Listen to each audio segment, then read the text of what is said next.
Have you ever felt alone in a room full of people? That feeling, where you're surrounded yet disconnected, is something many of us experience. It reminds us of a profound truth. It's not just about being around people, it's about connection, understanding, and the shared moments that bring us together.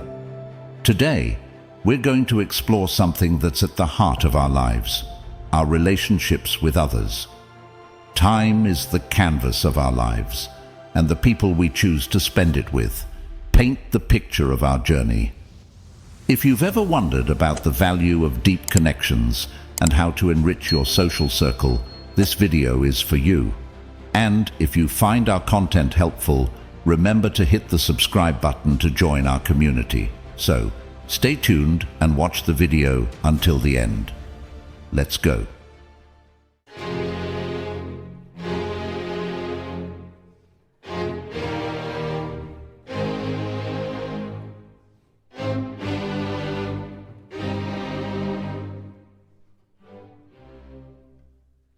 One, the value of friendships.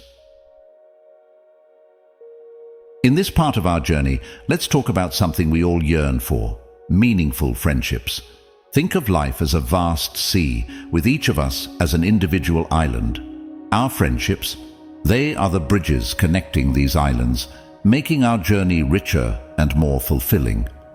Marcus Aurelius, a wise Stoic philosopher, once said, "The best revenge is to be unlike him who performed the injustice."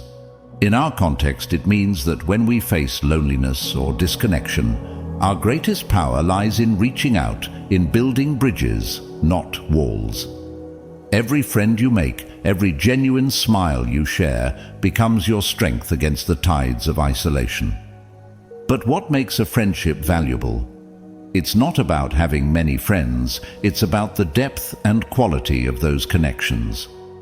As the poet Hafez beautifully put it, even after all this time, the sun never says to the earth, "You owe me." Look what happens with a love like that. It lights the whole sky.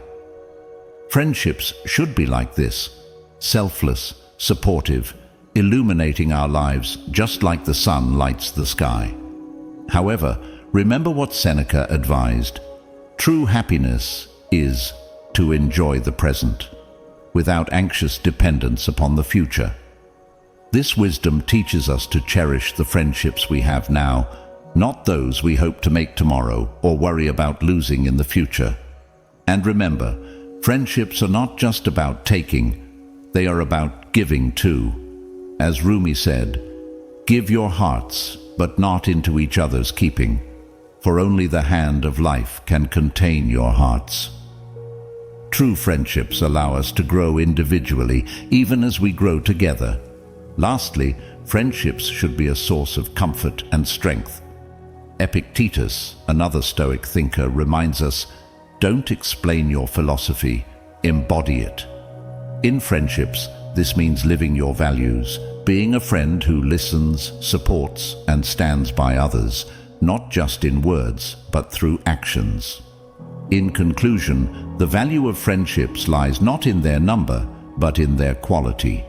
They are the bridges that connect our islands, making the journey of life not just bearable, but beautiful and worthwhile. So, cherish your friendships, nurture them with kindness and understanding, and remember, the best connections are those that bring out the best in you. 2. Overcoming shyness and introversion. Moving forward, let's address a common challenge: overcoming shyness and introversion in our social lives.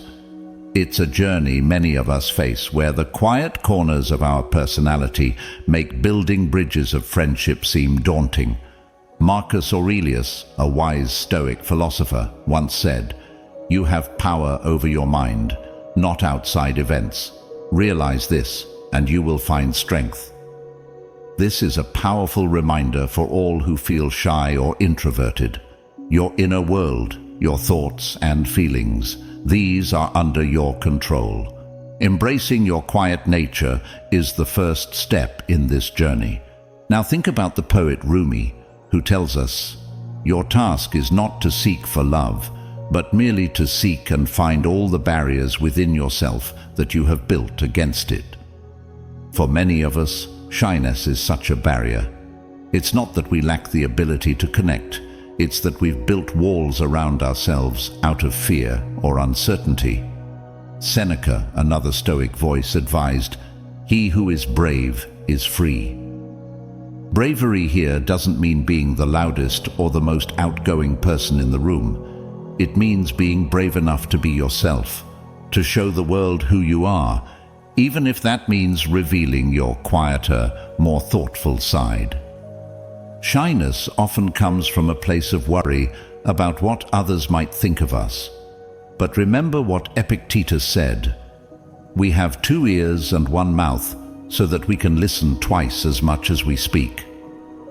In your interactions, focus on listening, understanding, and then responding.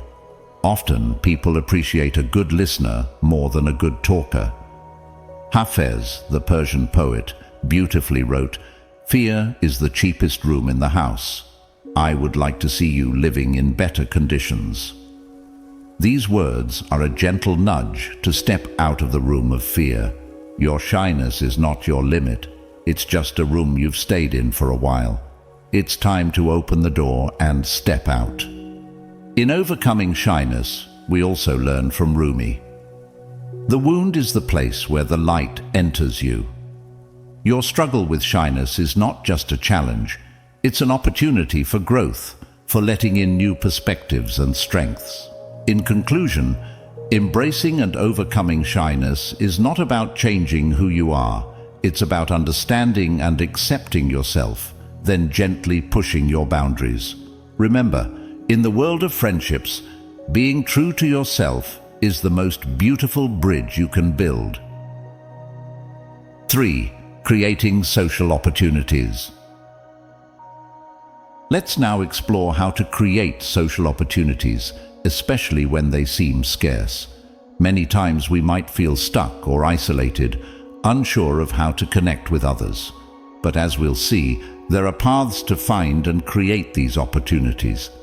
Seneca, a wise Stoic philosopher, once said, "Luck is what happens when preparation meets opportunity." This suggests that creating social opportunities often starts with our own actions and attitudes. It's about being ready and open to new experiences and people. Consider the words of Rumi, "Set your life on fire, seek those who fan your flames."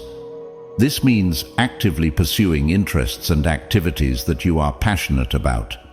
When you engage in activities you love, you naturally meet people who share those passions. This could be a book club, a sports team, a cooking class, anything that brings you joy and connects you with others. Marcus Aurelius reminds us, "The happiness of your life depends upon the quality of your thoughts." If you think positively and are open to meeting new people, you're more likely to attract social opportunities. It's about having a mindset that is ready to welcome new friendships. Epictetus taught us, "We are not disturbed by what happens to us, but by our thoughts about what happens." Sometimes, the fear of rejection or failure holds us back from socializing. Remember, it's not the event of meeting new people that is daunting, but our thoughts about it. Changing our mindset can significantly change our social experiences. Hafez offers a comforting perspective. Stay close to anything that makes you glad you are alive. Surround yourself with environments and activities that uplift you. This positivity is contagious and can draw people to you, creating natural opportunities for connection. Also, remember the importance of being proactive. As Rumi said, "Don't be satisfied with stories, how things have gone with others. Unfold your own myth." In the context of social opportunities, this means taking the initiative to start conversations, attend events, and even host gatherings. It's about writing your own social story. In conclusion, creating social opportunities is about being prepared, positive, and proactive. Engage in activities that you love, maintain a positive mindset, and take the initiative to reach out. Remember, each step you take towards others opens the door for new friendships and experiences. 4. Dealing with trust issues. In this next part, we delve into a delicate aspect of human relationships: trust issues. Building trust is essential for deep and meaningful friendships, but it can often be a complex and sensitive process.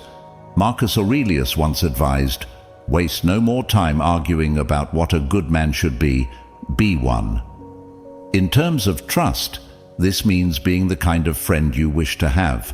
Show honesty, integrity, and reliability. When we embody these virtues, we not only attract trustworthy people, but also set a standard for the kind of friendships we want to cultivate. Rumi's words resonate deeply here. Your task is not to seek for love, but merely to seek and find all the barriers within yourself that you have built against it. Sometimes our past experiences or fears create barriers against trusting others. It's important to reflect inwardly and understand these barriers, as they often influence our ability to trust. Seneca, another Stoic thinker, said, "True happiness is to enjoy the present, without anxious dependence upon the future." This is crucial in building trust. Instead of worrying about what might go wrong in a friendship, focus on enjoying and nurturing it in the present. Trust builds over time through consistent and positive interactions. Epictetus offers guidance on how to handle trust issues. We cannot choose our external circumstances, but we can always choose how we respond to them. If you have been hurt or betrayed in the past, it's natural to be cautious. But remember, each new person is a different story. Give them the chance to prove themselves, while being wise and attentive. Hafez beautifully said, "Stay close to anything that makes you glad you are alive." In the context of trust, this means gravitating towards people who make you feel safe, valued, and happy. Trust those who enhance your life and bring positivity to your days. And finally, as Rumi put it, what you seek is seeking you. If you seek trustworthy friendships, be sure to also present yourself as a trustworthy friend. It's a two-way street. By being open, honest, and empathetic, you invite similar qualities in others. In conclusion, dealing with trust issues in friendships is about self-reflection, embodying the qualities you seek in others, living in the present, and responding wisely to your experiences. It's about building bridges of trust, one plank at a time, with patience and understanding. 5. The art of conversation. Next, let's explore the art of conversation, a crucial element in forging and sustaining meaningful friendships. Good conversations are like bridges. They connect us heart to heart. Marcus Aurelius once said, "Everything we hear is an opinion, not a fact. Everything we see is a perspective, not the truth." This reminds us to approach conversations with an open mind. Understand that everyone has their own views and experiences. When we listen with openness and respect, we lay the foundation for deeper connections. Rumi's wisdom complements this idea. Listen with ears of tolerance, see through the eyes of compassion, speak with the language of love. In conversations, it's essential to listen actively, see things from the other person's perspective, and speak kindly. This approach fosters an environment of trust and understanding. Seneca advised, "We should give as we would receive, cheerfully, quickly, and without hesitation." This is especially true in conversations. Be generous with your attention. When you give your full attention to someone, you're not just hearing them, you're making them feel valued and understood. Epictetus provides a practical tip. Be silent or say something better than silence. In other words, think before you speak. If you have something positive or constructive to say it. If not, it's often better to listen. Remember, the beauty of a conversation lies in the exchange of thoughts, not just in the words spoken. Hafez said, "An awake heart is like a sky that pours light."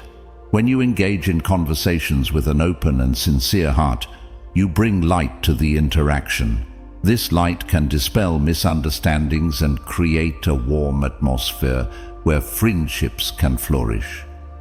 Rumi also reminds us, "Raise your words, not your voice. It is rain that grows flowers, not thunder." This teaches us that in conversations, it's the gentle, thoughtful words that nurture relationships, not loud or harsh ones.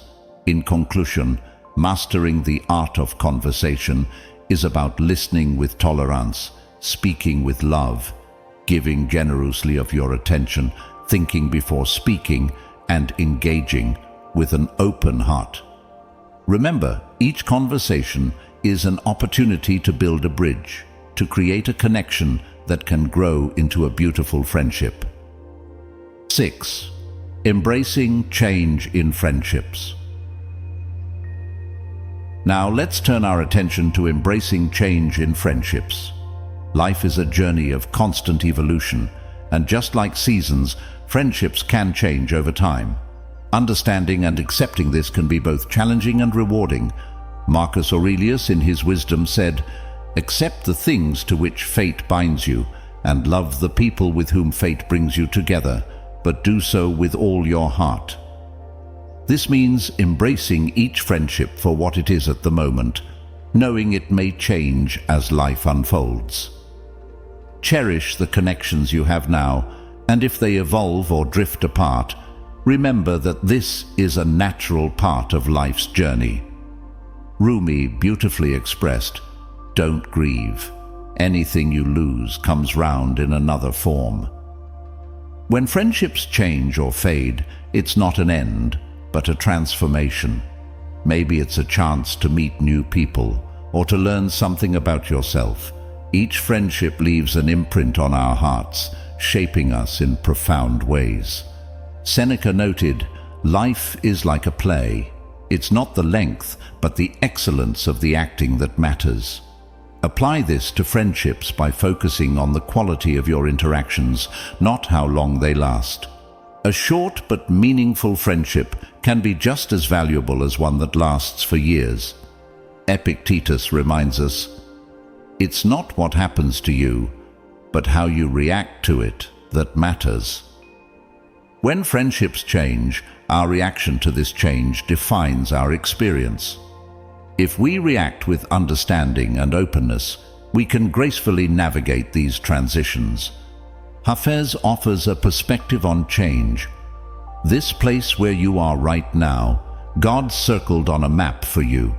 Wherever you are in your friendship journey, you are exactly where you need to be. Embrace the lessons and experiences each friendship brings, even if they are changing. And as Rumi says, let yourself be silently drawn by the strange pull of what you really love. It will not lead you astray. Trust your heart to guide you through the changing landscapes of friendships. It will lead you towards connections that resonate with your soul. In conclusion, embracing change in friendships is about appreciating the present, accepting transformation as a natural part of life, focusing on quality interactions, reacting with grace to changes, and trusting the journey. Remember, each friendship, whether long or short, is a chapter in the beautiful story of your life. 7. Balancing priorities. In this section, let's discuss how to balance our priorities while maintaining meaningful friendships. Our lives are often a juggling act between work, family, personal goals, and social relationships. Finding harmony among these can be a delicate task. Marcus Aurelius once said, "Never let the future disturb you. You will meet it, if you have to, with the same weapons of reason which today arm you against the present." This is a reminder to focus on the here and now, not to be overly consumed by future anxieties or commitments. By being present in our interactions with friends, we ensure these moments are full and meaningful. Rumi's words also guide us here. Set your life on fire. Seek those who fan your flames. This means pursuing your passions and making time for people who support and energize you. It's crucial to identify which friendships enrich your life and make these a priority, even in a busy schedule. Seneca advised, "It is not that we have so little time, but that we lose so much." Often it's not the lack of time that hampers our social life, but how we choose to use it. Being mindful about how we spend our time can help us create space for the people who matter. Epictetus said, "We have 2 ears and 1 mouth so that we can listen twice as much as we speak." In our interactions with friends, it's important to listen actively and engage fully. Quality trumps quantity. It's better to have fewer, more meaningful interactions than numerous superficial ones. Hafiz beautifully expressed, "Your heart knows the way. Run in that direction." When it comes to balancing our life's priorities, it's essential to listen to our hearts. They often tell us who and what is most important, guiding us to invest our time and energy wisely. Lastly, Rumi inspires us with, "Let the beauty of what you love be what you do." This includes the relationships you nurture. Love for friends should be a guiding force in how you prioritize your time and energy. In conclusion, balancing priorities with friendships is about being present, making conscious choices about how we spend our time, actively engaging in our interactions, listening to our hearts, and letting love guide our actions. Remember, a balanced life includes space for meaningful connections, as these are the experiences that truly enrich our journey. As we come to the end of our journey today, I hope these insights on friendships and personal growth have resonated with you. Remember, life is a beautiful and complex tapestry, woven with the threads of our experiences, relationships, and personal journeys. Each step we take, each connection we make, adds a unique pattern to this tapestry. Marcus Aurelius once said, "The best revenge is to be unlike him who performed the injustice." In our context, let this be a reminder to spread kindness, understanding, and positivity in all your interactions. Be the friend you wish to have in your life. And as Rumi beautifully put it, "Yesterday I was clever, so I wanted to change the world. Today I am wise, so I am changing myself." Embrace the power of personal growth and see how it transforms your relationships and your approach to life. As we part ways, don't forget to click the subscribe button if you haven't already. Join our community for more content like this, where we explore the depths of life, relationships, and personal development. And if you're interested in continuing this journey, I highly recommend checking out our playlist right here, gesture or point to where the playlist will appear. It's filled with more videos that will inspire, guide, and enlighten you on your path to personal growth and meaningful connections. Thank you for spending this time with me. Remember, the journey of life is best traveled with good friends and an open heart. Until next time, stay curious, stay connected, and be kind to yourself and others.